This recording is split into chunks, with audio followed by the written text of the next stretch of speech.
So what's the story here? Fucking horrible, isn't it? That's 161 and then the turbo is stuck. Huh? I was driving. Oh, open here, open here. You busy? A little bit, yeah. Look a little bit. Oh, fuck. Turbo is the back, man. Yeah, get out from there. Fucking hell. Huh? Turbo is at the back. It's not the front. Is it there? Well, actually, I thought it was coming 50 back to me as well. We do that to me as well. I'll give you more money. Okay. I'll look after you. We'll see. It's 161 guys. Tapos nasira na kagad yung turbo. Electronic turbo ito. Yung kanyang wasted is it. So,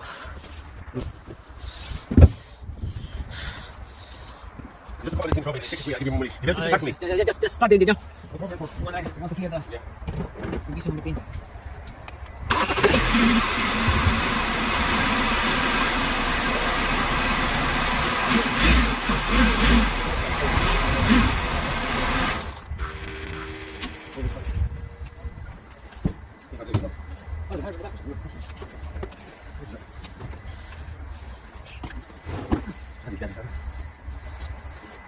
Are you doing cars and check over, don't you? I have YouTube channel, man. You told me before, let's get your channel. YouTube channel, yeah. Let's get your channel. I'll describe it. 100%.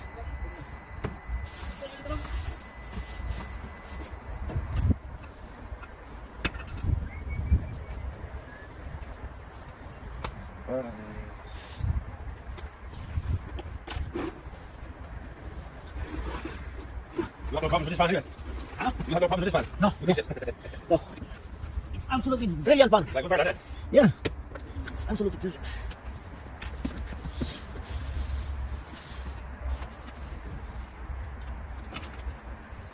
Where did you get that turbo thing? For this, I know you might take it off the car for me. He drove the car around. It's perfect. It's 100%. No, where did you get that one? That fucking... Yeah, Yeah. No, get that one. Go up there. Yeah. What time is it? Here we Okay. go. Huh? She knows the name. I'm fixing it again. In Malinter. But there's a dump beside it as well. There's a dump across the road. There's a couple of yards.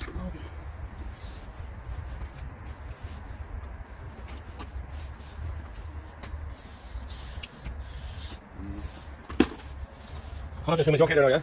Go right there. You get that out. I'll show you another couple of bits and bobs. You'll be able to look after it. I'll give you more money for it. I don't know, yeah. Oh, give me-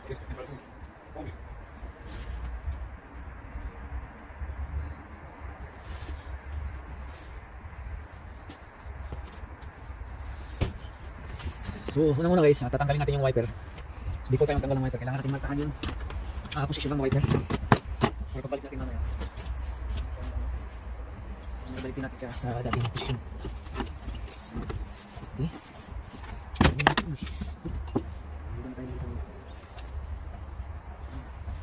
Ating bulog. Kailangan natin ng magnet. So, tanggalin natin yung wiper.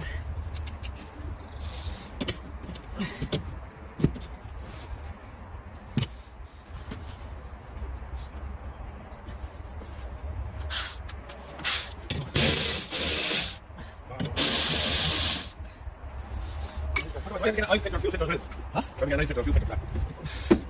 If you want, yeah. My mum telling me, when you get the turbo changed, she said you have to get the filter, eye filter changed right away. Yeah, obviously, yeah. That's the obvious, yeah. I don't know, I'm not sure, I don't know, but I'm stupid when it comes to engines. That's the obvious. Because normally the cause of the fucking turbo failure is the dirty oil. So what do I get, is eye filter or a few filter? Oil filter, engine oil, and then... Engine oil. No, how the engine oil? Engine oil, engine oil. How much is the engine oil? Yeah, I got 4 litres, sir. This one, 4 liters? Yeah. There's no only one more. Okay, yeah, that's very thick, man. That's to be like 5W30. That's normal, that's very thick. Yeah, that's like 5W30 because that's fucking 161. This applicable on the fucking 30 years old car. And that is 161.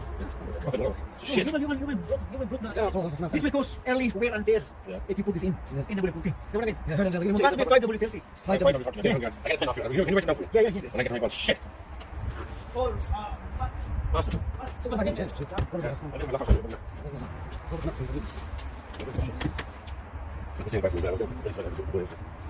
No. Oh, right there. 5W30. Or you can go to the... What is the nearest motor factory here? I have to go down to Beacon. Or Beacon, Tennis. Beacon. Okay. And you ask them about the 161. I'll just write down my... Oh yeah, engine oil, yeah. But ask first the engine oil, but they know this 5W30 is just like a generic. The 5W30 is the best one. No, that's the generic. Like they normally use it in general. But there is like oil spec for the 161 model. give my Yeah, just give them the address. I mean the rates, Yeah. and then they will recommend the oil on your car, like the spec oil, yeah, oil spec on your car. But if they don't have the 5W30, it's fine. Get up, go. Get the fuck up. Engine oil. Fuel filter, oil filter. Country. Yeah. And air filter, yeah. And air filter, right? Yeah. Air filter. I'm not very container. Yeah, air filter is bad. No good, no. Very dirty air filter. Yeah, need to change, yeah. How much is it? I don't know now. Sometimes the you know yourself, prices go up and down, up and down. Air filter, oil filter, and engine oil. And that's it. So what's going on? Air filter, oil filter. And engine oil. Is that three? No. Let's get the wrong one. Air filter, oil filter. Air filter. Oil filter. That's it. That's it. Shit, the oil is up to me. You know, I need oil for that lorry. Go back to the pickup. That's all. The oil bucket, that window. The lorry I'm driving. Yeah, sure. Right, later on, activity shop, sir. I need the keys here and there. Yeah. Look at a fuel filter, man. Air filter, oil filter, and a fuel filter. Air filter, yeah, if you want, yeah. That's the three things. Have to do something else.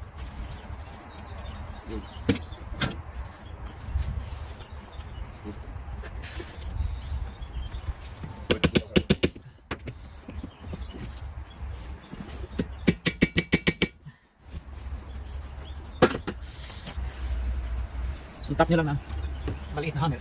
Ganyan. Para matanggal na yung wiper on. Ayan. Yes, the wiper on. And we're gonna do the same thing on the other side. It's a very long process to do. Nasa ayos, tanggalin.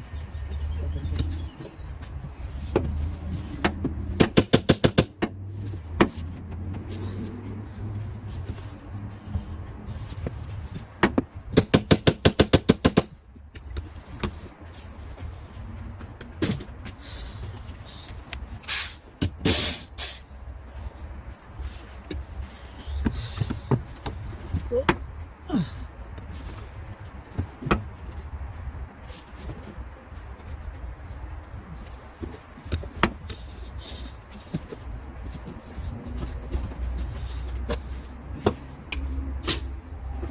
kailangan natin matanggal yung buong ay.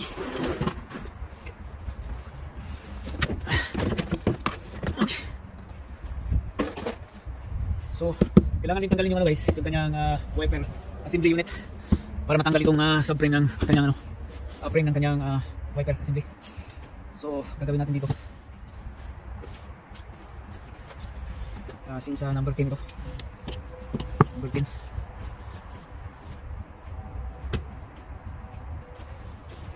We need a 10 mil socket. So, first we're gonna unplug the unit and then screws up here. Screws up here. Yeah.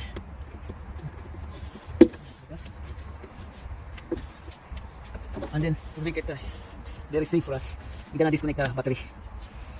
Disconnect the battery. So, masuk natin yung socket dito. Yung removing the negative side of the battery.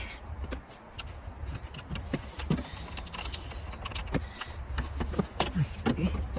Let's remove. Yeah, that's it. And then we're gonna strip it down.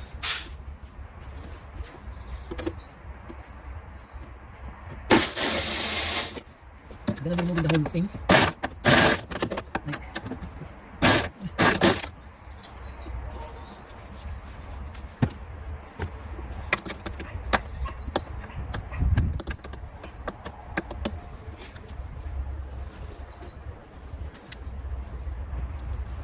Sugo.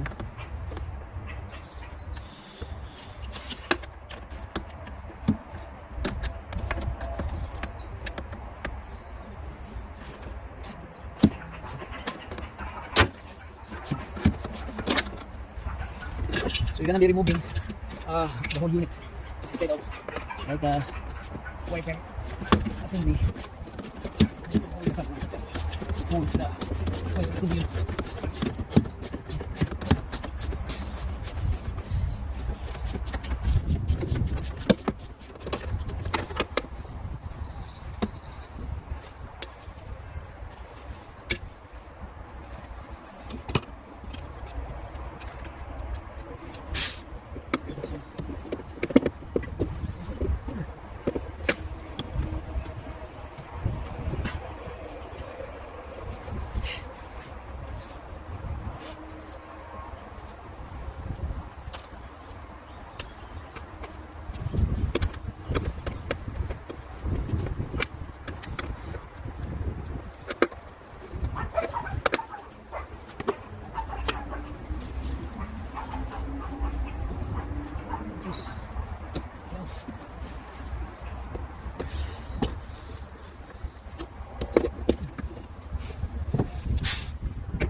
talaga nalagay sa mga alanganin.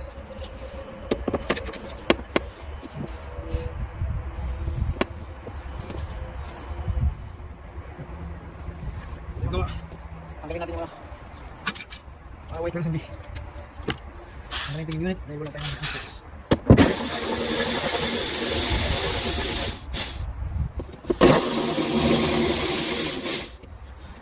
Yan. PCB. Ang kan.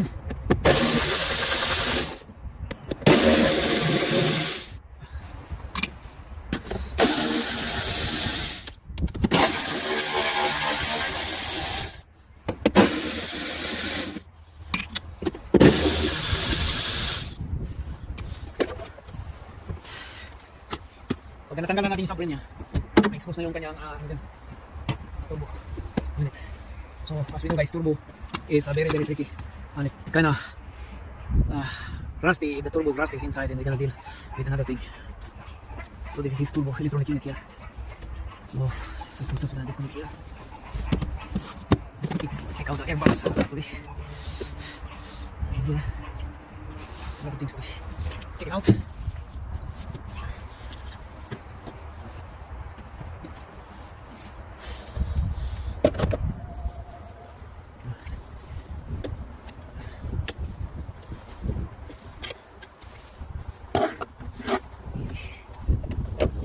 Easy guys.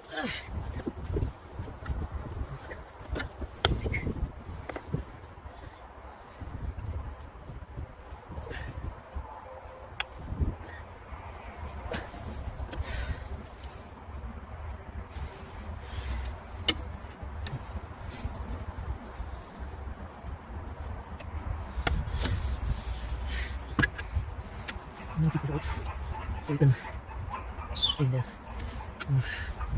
just kind of in here.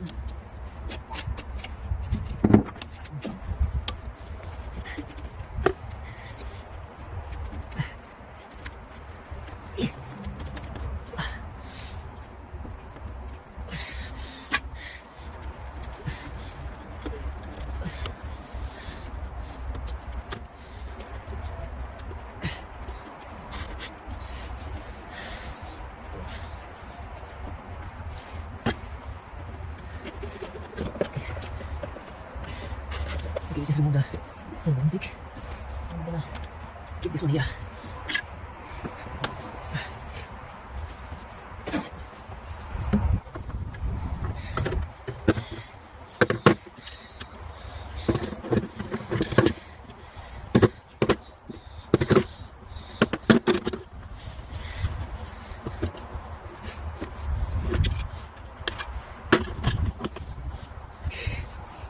Yeah.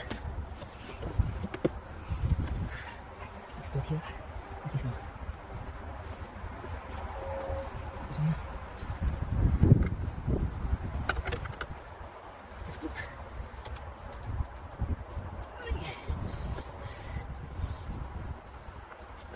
Okay.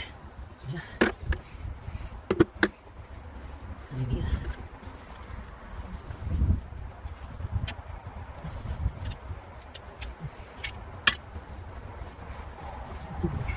Just transfer here.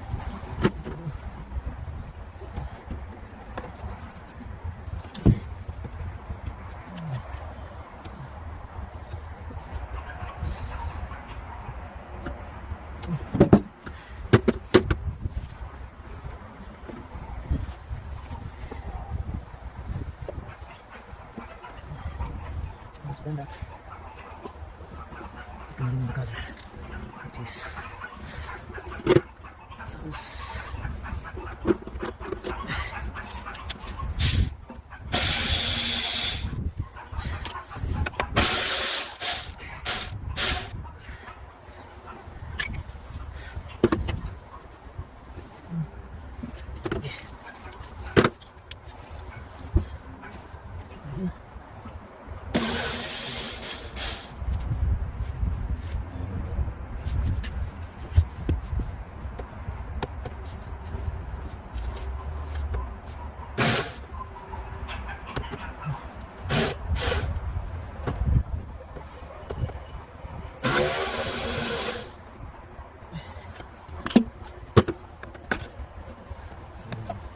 What? You haven't got a fuel filter.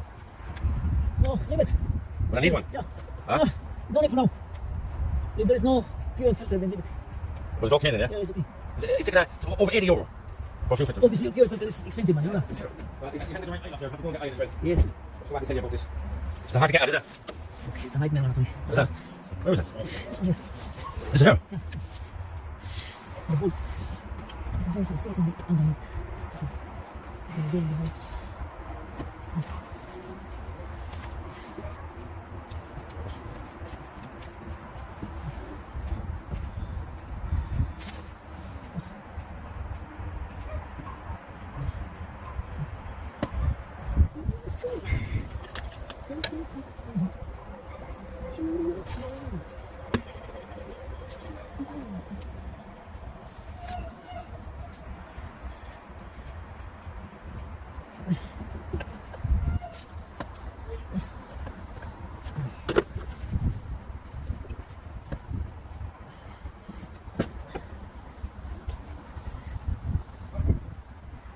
So, very tight space, actually, guys. Very, very tight. Space very tight.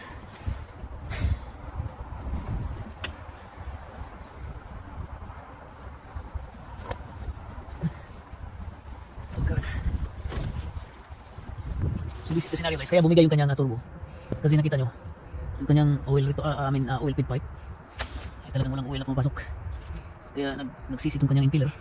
Nagkakaroon ng noise, bad noise. Kasi yung kanyang oil feed pipe talaga parado.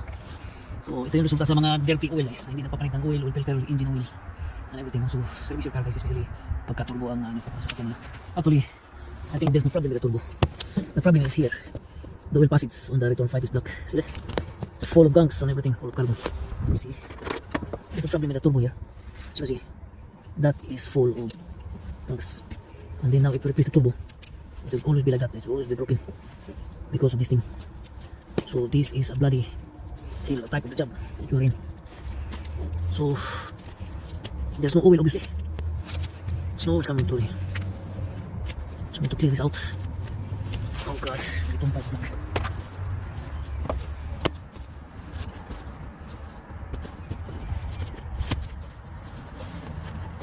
So this is the result of not changing the oil guys. If you don't service your car, then this will end up to here like dirty, and then the oil dirty and forming slants, and that's it. That will stay through.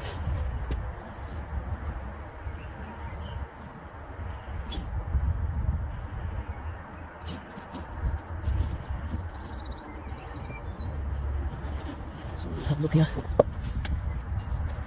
Oh God, even if we replace the turbo here, it's always be broken because there's no oil. Obviously, no oil supply between the return pipe and the feed pipe. Very dirty. So that's a problem here.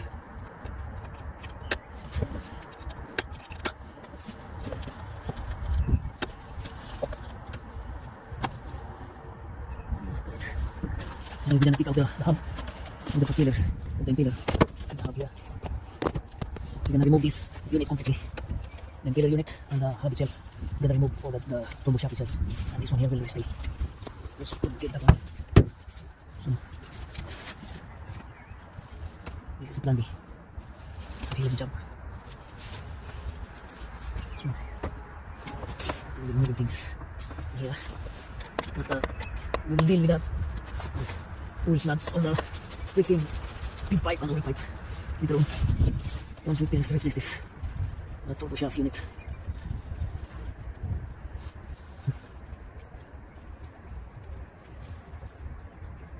Since we cannot take out the whole turbo unit itself, so we might go the Blondie. This one here. And the turbo shaft.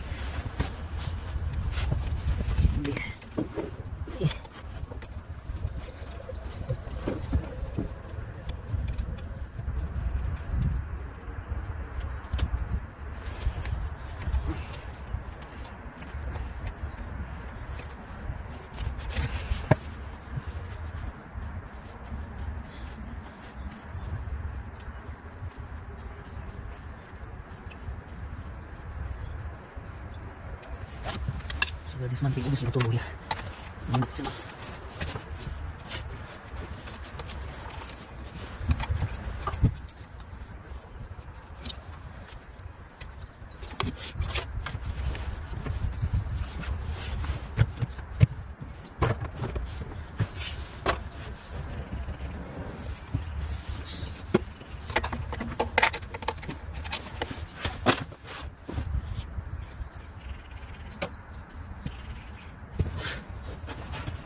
Going into the turbo guys is very difficult scenario because obviously aside from bolt and nuts seats, you have a freaking very tight space as well we're dealing with. This is the scenario here we're going into.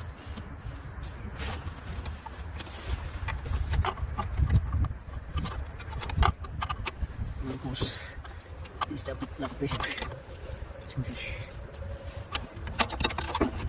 You know, the parts of the different angle here. See.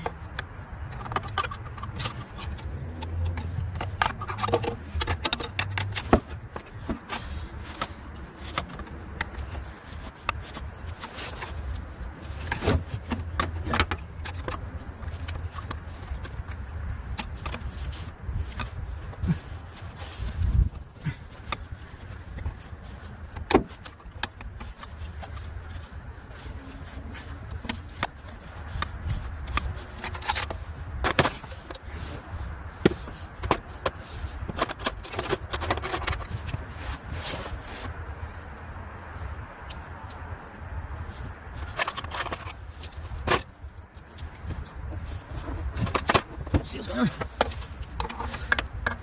See. Almost with that space.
So this is the plan guys.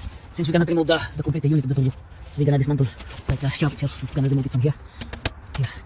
So you see. Stuff.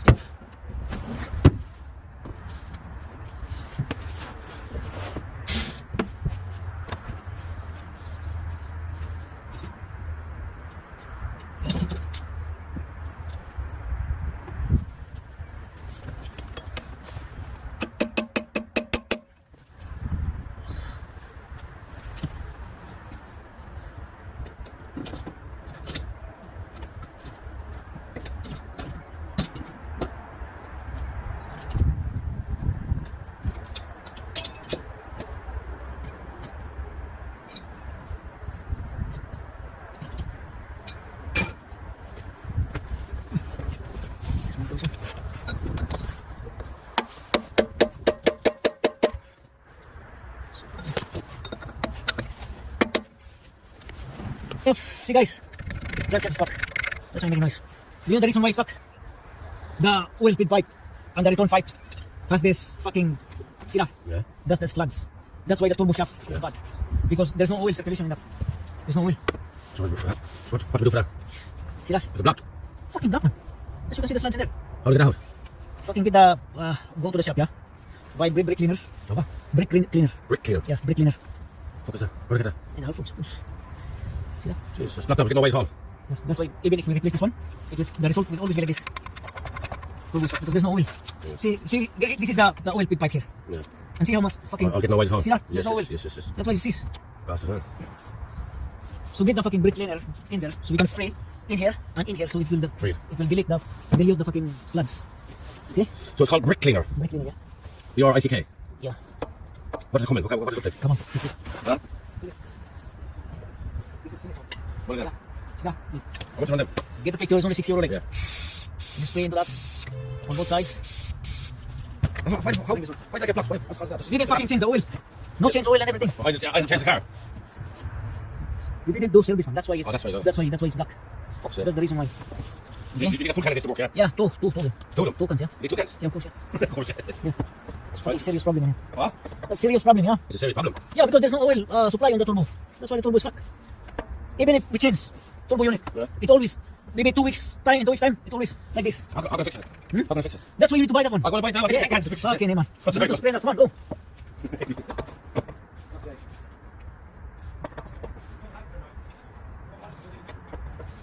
So, this is the booster shaft. See this? This will open actually. When it is getting to 2000, I mean 3000 RPM, this will activate and open. Turbo boost.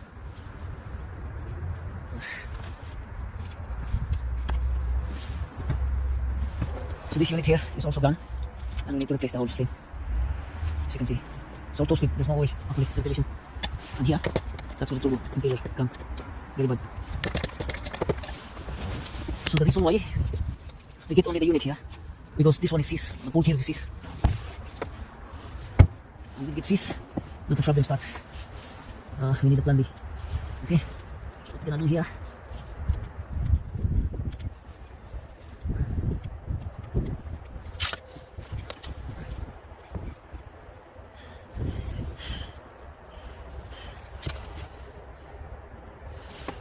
Really bad actually. Really bad. So that's how you remove your turbo, guys, if the plan B doesn't work. Because here, you see this. So you need only to remove this. See this? So that's the shortcut bit. Thank you.